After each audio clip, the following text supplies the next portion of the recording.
Hey guys, welcome back to my channel. Right now we are on the test server and we're going to be diving into one of the brand new dungeons, which is the Hard Spider stage 1 to 10, and I believe it's called Tainted something as the new spider dungeon, but it's actually not that bad of a dungeon as I thought it would be.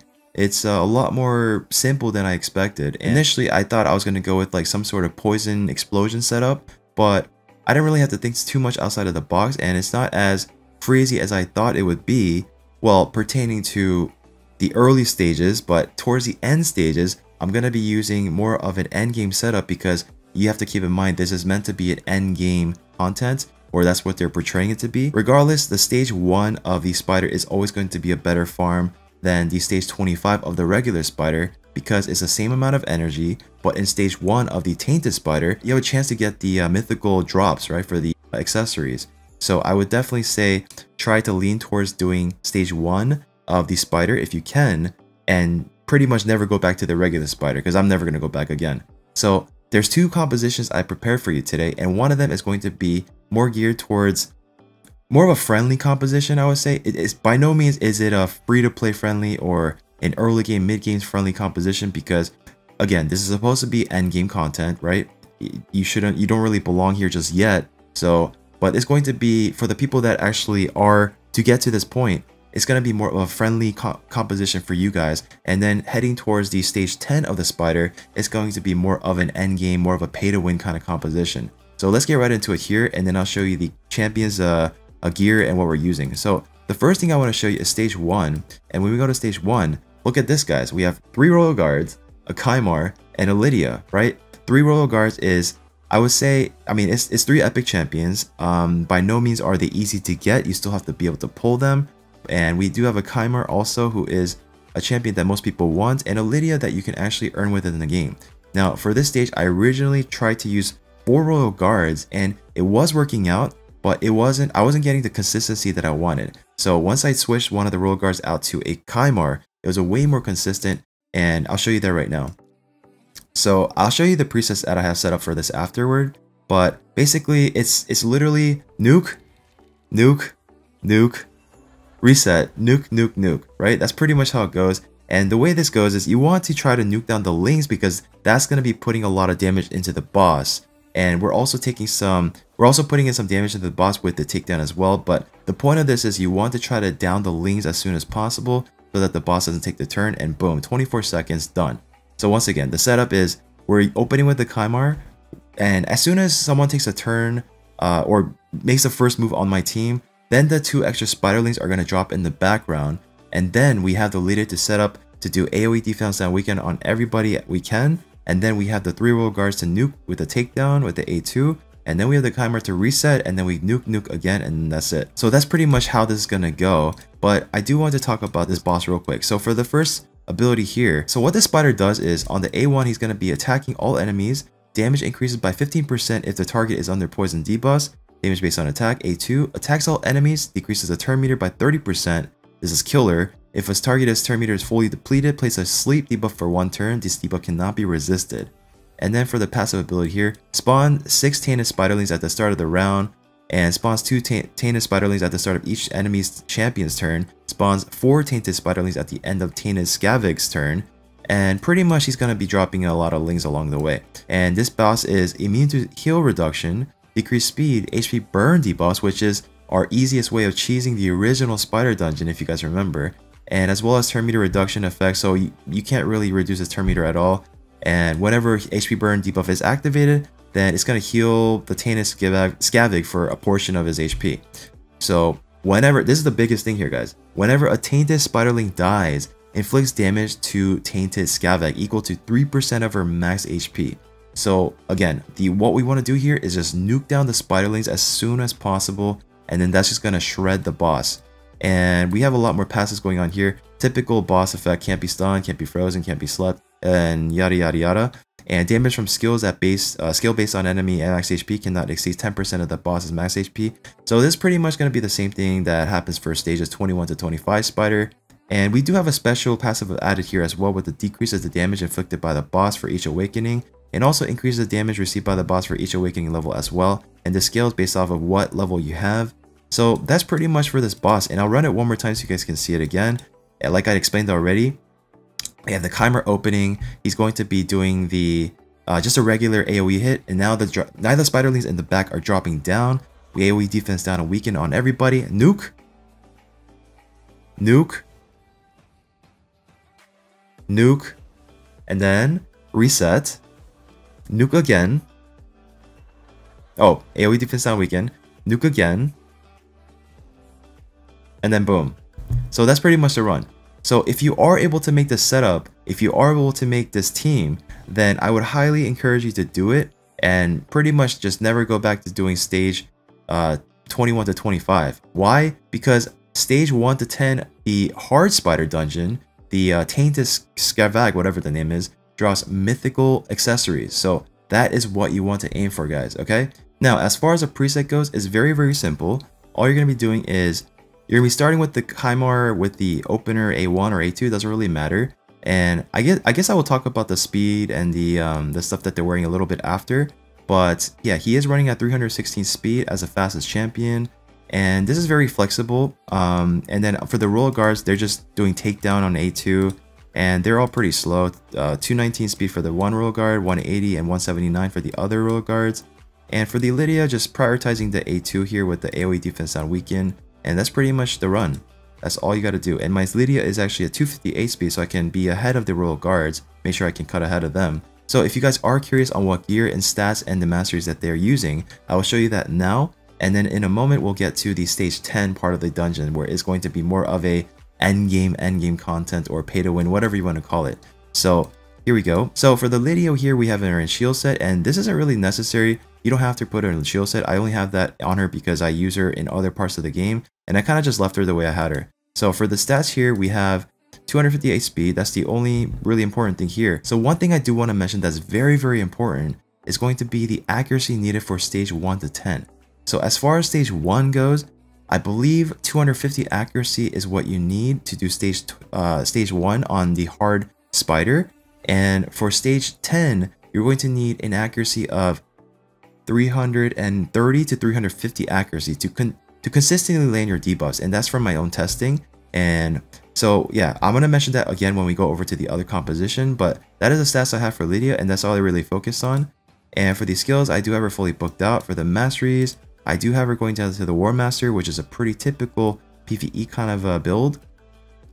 And over to my next champion here is going to be Chimera, who I happen to have in a immunity set. You don't have to build him this way. I kind of just had him built this way, so it's not really necessary. He's kind of in random gear at the moment, but we do have him running at 316 speed, and you don't have to worry about anything else. That's just, again, the speed is very flexible. You could probably lose a lot less, to be honest, but that's what we had on him, so I just kind of chucked him in there. For the masteries here, we have going all the way down to the War Master again, pretty similar to the Lydia. And over to the next champion here is going to be the Royal Guards. Now the Royal Guards, all I really focused on was 100% crit rate, and then just stack as much crit damage as I can. That's pretty much all I focus on here.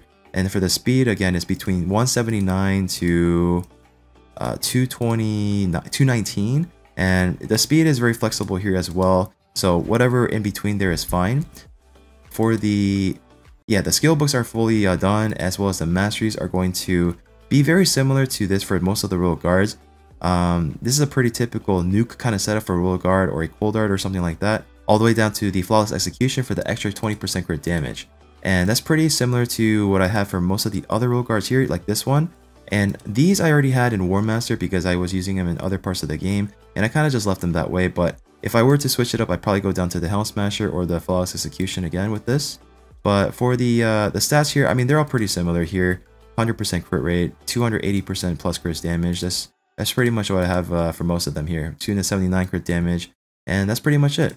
Alright, so over to the next composition now I want to show you. It's going to be more of a endgame / pay to win, whatever you want to call it, that kind of team. And you guys have to keep in mind that this is more supposed to be a endgame content, the stage 10. It's the composition I'm about to show you is not easily attainable, but it's what I have available, so I'm going to use it. So 2 Acrisias, 2 Royal Guards, and 1 Ghostborn. And the Ghostborn is perfect for me here because it's going to make sure I always have a consistent quick team to run with. So I do want to show you what this looks like in the stage 1 composition, and the best time I actually got here from this was about 14 seconds. And I believe if I had a third Acrizia, it'd be even faster than that. But this is a team I'm using for stage 10, but I'm showcasing it right now on stage 1 for the meantime. So again, AoE defense down, we got the Crizias going ham, we got the Royal Guard going now. Like I said, if I had the 14 seconds, there we go. If I had the third Acrizia, I think this would have been a little bit faster maybe. That's pretty much the run here. 14 seconds as you can see. Now over to the stage 10. Alright, so before I do showcase the stage 10, there's something very, very important that I have to tell you. For this stage here, the minimum speed you're going to need to be able to be ahead of this boss is 245 speed. Because this boss is running at 245 speed, and I need 246 speed if I want to go ahead of him. So that's pretty much how this run's gonna go, and the accuracy I'm gonna need on my champions if I want to use a debuff like a Lydia or whatever. If you don't have a Ghostborn, it's gonna be between 330 accuracy to 350 accuracy. So that's from my testing anyway. But we're gonna be going with the Ghostborn, so it doesn't really matter what my accuracy is for him because he can't be resisted unless I'm using a different affinity for him. So here we go. This team is basically like 22 seconds flat, very consistent, and it's the same setup here, except the boss is going to go a lot faster than we are, but we want to make sure we down all the lanes before he goes, because he's going to be hitting us one time like that. And if I have the roller guards a lot faster, then maybe I can make this run go a little bit faster, right? So that would be the case, but right now this is how I have it run, and oh, we got unlucky there. We got very unlucky, so it became 24 seconds than the 22 seconds, because we did get slept there as well. So let's run it back one more time.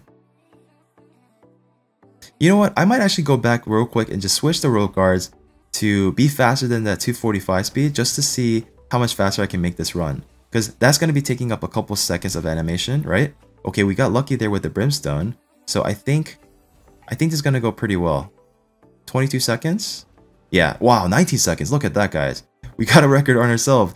19 seconds is the run that we got. And yeah. Alright, so I do want to make the roll guards faster than 245 so they can get a turn in before the spider does, and I think I can bump this down to maybe like 14-15 seconds as well. So I am going to showcase right now the team setup just so you can see, as well as the gear before I make them faster, just in case you guys are curious. So same thing as the initial setup that I had before, just prioritizing the nuke, which is the AoE attack here with the enemy max HP for the Crizias, and for the roll guards as well, prioritizing the takedown, the A2, which is the enemy max HP damage, and the Ghostborn just prioritizing the AoE defense down. And that's pretty much the setup. Alright, so starting with the Ghostborn here, we do have him in a shield set, but it's not necessary. I just had him built that way because I do use him in a Fire Knight 25 in this kind of setup. But as far as the speed goes, I did have to change that up a little bit. And he is at 247 speed. He does have quite a bit of damage here, but it's not too relevant, I think. But his accuracy is not needed at all because he can't be resisted. And the speed is all I really focus on here, and that's all that really mattered to me. And he is fully booked out. I do have his masters going down to War Master, but this is not too relevant. And over to the next champion here is going to be the two Crizias. Again, this is going to be a bit of a endgame pay-to-win kind of composition. Again, two Crizias. If I had three Crizias here, I think I can definitely get this down to like 10 seconds, maybe 12 seconds or something like that. So for the stats for the first Acrizia, we have at 100 crit capped, 303% crit damage. I do have her pretty high on the accuracy, but it's not necessary here. And 246 speed to cut the spider to make sure we go ahead of him or her. And that's pretty much it there. So for the masteries, we are going down to the flawless execution for the extra 20% crit damage. And over to the next one here, we have the Acrizia going down to the War Master. And I mean, honestly, it's whatever you need at that moment or point. So the War Master is really nice with the A1, but I probably would go with the flawless execution if I needed it. And for the stats here, we have her at 246 speed again. She is crit capped and 292% crit damage. And again, the accuracy is not too relevant here, and the rest of it doesn't really matter too much. So she is fully booked out as well, and I already showed you the masteries. And over to the two roll guards that I showed you earlier, it's going to be two slow roll guards at 180 speed, and the other one is at 219 speed. And you guys notice the two lings that were still left alive, and she ended up sucking that up, healing, and then damaging us a little bit. But if we can make these royal guards faster, I think this run could be a lot quicker. So we are going to test that out in a moment. So once again, the royal guards are both fully booked out with cruelty, I believe. Yeah. And then the mastery is going to be all the way down to the war master, but I think you could just go down to the flawless execution if you need the crit damage. Alright guys, I'm going to get to work real quick, and I'm going to change these speeds up a bit just to bump it up to past the 245 mark. Like I said earlier, the spider 10 stage of the hard boss is going to be at 245 speed, so I want to be ahead of that in order to skip the boss, and then I can nuke out the rest of those 2 lings, and maybe I can finish out the rest of this, right? So let's see what happens. A few moments later. Alright guys, we are back, and I managed to get all the royal guards and the Acrisias to the same exact speed. So they are currently all sitting at 246 speed total. And let's just check right here, 246, 246, 246. Alright, perfect. Now, we do have the royal guard, or the Ghostborn, going before all of them. So that would be, yeah, that would be the way it goes. So here we go. Can we finish it under 15 seconds on stage 10? That is a question. Okay, looks like the royal guard jumped in. I guess like a slight percentage of a different tuning there. And can we do it? Can we do it? Yes, we did it, guys. 16 seconds. Let's go. 16 seconds is what we got it down to, which is pretty solid, right? So there you have it, guys. So that is a team I'll probably end up using on stage 10 when it does go live. And I'm hoping to pull one more Crisia so I can try to make it a little bit of a faster run, because I believe we can get it down to maybe 13, 12 seconds or something like that. So that should be fun. So thank you so much for watching, guys. Hope you guys enjoyed this video. Hope you guys enjoy the rest of your day, and I hope you guys have fun with building out some composition for yourself as well. And I hope that this does give you some ideas that you can work with. So once again, guys, I do want to throw out there that this is meant to be an endgame content, that they are trying to portray it as that anyway. But I'm gonna be working on some more friendly compositions going forward as I have more time to test throughout this rest of this week.